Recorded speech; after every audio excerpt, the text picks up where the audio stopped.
This is the MGTOW Infinium here with another Infinium training session.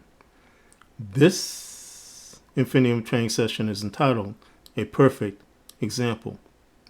Now, my MGTOW brothers, in past videos you may have heard of me referring to the brute force tactic used by the feminist plantation state.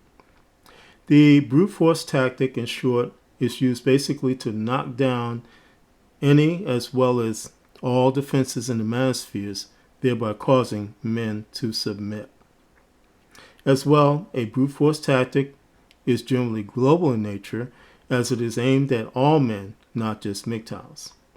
Nevertheless, it is important for we men who have red-pilled and who have embraced the MGTOW philosophy to understand this tactic and to not be swayed from a path that keeps us free. Before I present this example, I would like to thank our brother J.D. Miles for bringing this to the attention of the MGTOW community. And J.D., please keep up the good work in terms of your content because it is helping many, many men. Additionally, I will cite fair use policies in regards to the protection of the content presented in this video. My brothers, this content was produced by CBS News and is about the growing incel terrorist threat against women. The Secret Service released a study this week on the growing terrorism threat of the so-called incel movement. Incel is short for involuntarily celibate. Adherents call themselves anti-feminist. The report says followers of the incel movement blame acts of violence on an inability to form relationships with women. For more on this, I want to bring in CBS News Homeland Security and Justice reporter Nicole Skanga. So, Nicole, reading your reporting on this, these details are chilling. First of all, what are the origins of this movement and how has it evolved? Yeah, Elaine, in the late 1990s, a Canadian woman actually created this internet peer support forum. It was kind of the safe place for people who wanted a relationship to seek support from others who were experiencing similar social awkwardness, mental illness, or overall disenfranchisement. But as the incel movement expanded, its membership really evolved into something a lot darker. And by 2000, young heterosexual men exhibiting more aggressive views towards women overtook this conversation. Today, there's a manosphere of groups like men's rights activists and men going their own way. One example, Elaine, this week, a disturbing TikTok trend has boys and men joking about killing their romantic dates. We found dozens of eerie videos set to pop music, some on accounts with tens of thousands of dedicated views. I should note that CBS News has reached out to TikTok for more information. Really disturbing to hear those details, as I said. Nicole, since 2014, attacks inspired by the incel movement have left dozens dead in the U.S. and Canada. What did the report reveal about the common thread among followers of this ideology? Yeah, Elaine, the 26-page report by Secret Service took a deep dive into red flags predating a massacre at a hot yoga studio in Tallahassee, Florida that left 2 people dead, 4 injured back in 2018. Before taking his own life, the attacker was fired for multiple teaching jobs, barred from apartment buildings, and he once authored an 81-page revenge fantasy about a boy-turned serial killer. He was arrested 3 times for incidents of groping women in public, and his roommates called him Ted Bundy. His parents reported removing him from his niece's birthday party after he touched young girls. On the day of the shooting itself, he wrote in a final note that read in part, "If I can't find one decent female to live with, I will find many indecent females to die with." Authorities found that he had called the yoga studio beforehand. So while Secret Service says there's no one profile for these kinds of extremists, it's urging investigators to consider patterns of behavior and potential targets, since suspects often test the waters before staging an attack. So, Nicole, if that's the case, what can communities do to help detect and thwart some of these tragedies? Yeah, 4 words: behavioral threat assessment programs. This is see something, say something, kicked up a notch. These programs can be developed in workplaces, college campuses, local communities. Most programs rely on the public, and they are designed to detect and report early signs of a potentially dangerous person or situation. Elaine, they're not punitive, meaning they're intended to support those in distress before things escalate. Bottom line, if a person receives help sooner rather than later, they may be less likely to cause harm to themselves or others. It is an eye-opening report. Nicole Skangen. Nicole, thanks for sharing your reporting with us. Thank you. My brothers, this is a perfect example of a brute force tactic. In this example, there are several goals in which this specific example is attempting to accomplish. Number 1, to spread disinformation and outright lies. Number 2, to promote the specific notion that men have no right to speak out whatsoever. Number 3, to promote fear in the manospheres as well as the feminist plantation state. Number 4, to enhance the "you can't do that" protocol, which restricts freedom of all men overall.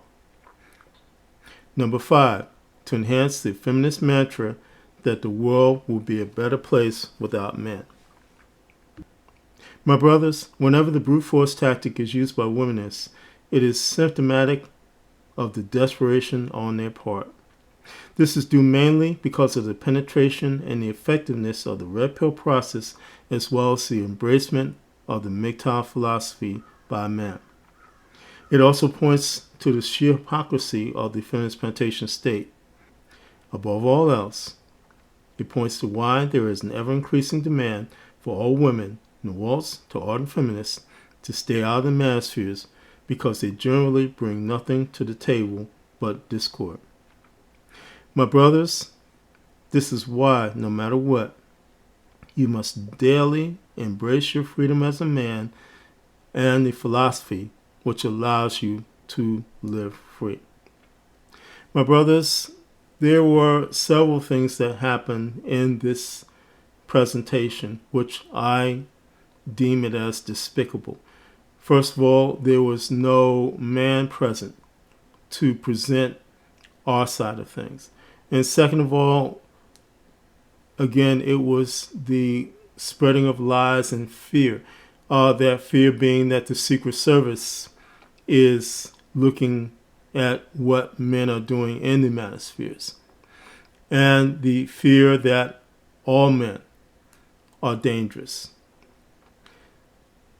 And most of all, again, it is the regurgitation of what womanists, what feminists think we men must do to be good men, to be those slaves that they want us to be.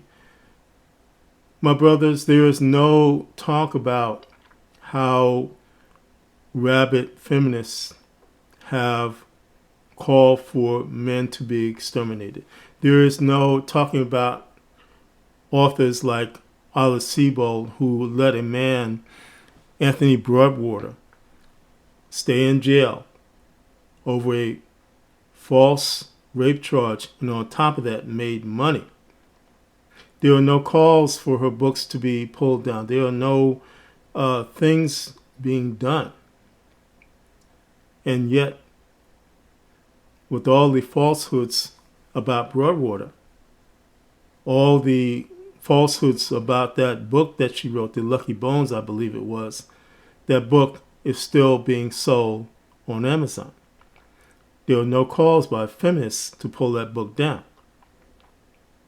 There are no calls by feminists to stop the unfair divorce rapes that happen, the types of baby mama situations that are going on, the using of men as resources, as targeted resources to be nothing but wage slaves, and the promotion of such in every area of the feminist plantation state, whether it is online content whether it's on the TV, commercials, everything.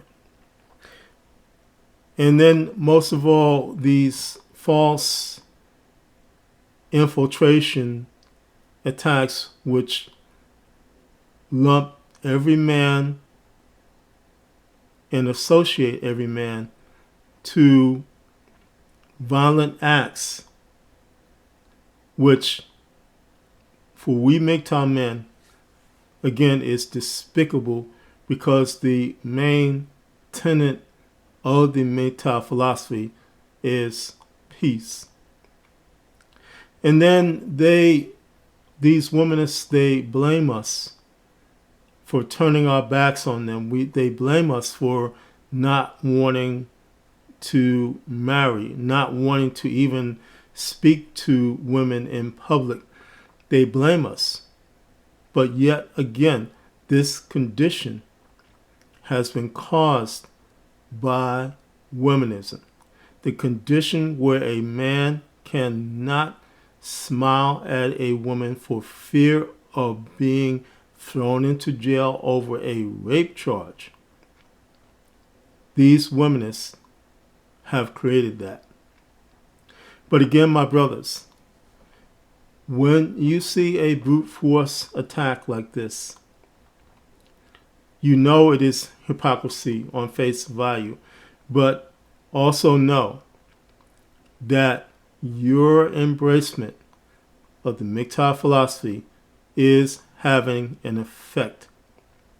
It is having an effect because when a brute force attack happens, it is again a symptom of desperation.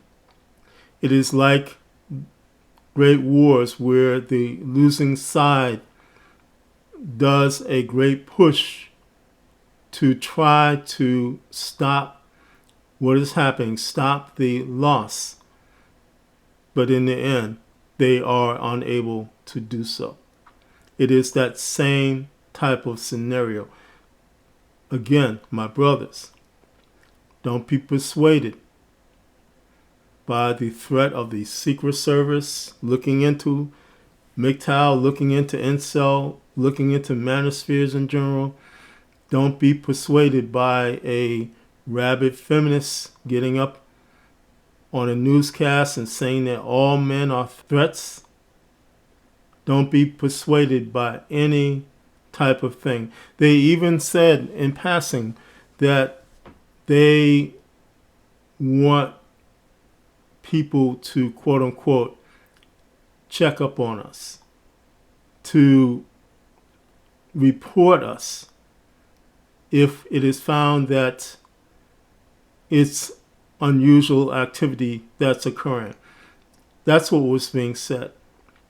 But my brothers, again, nevertheless, if it is unusual, if it is criminal to be free, then my brothers, the MGTOW philosophy allows you to be a criminal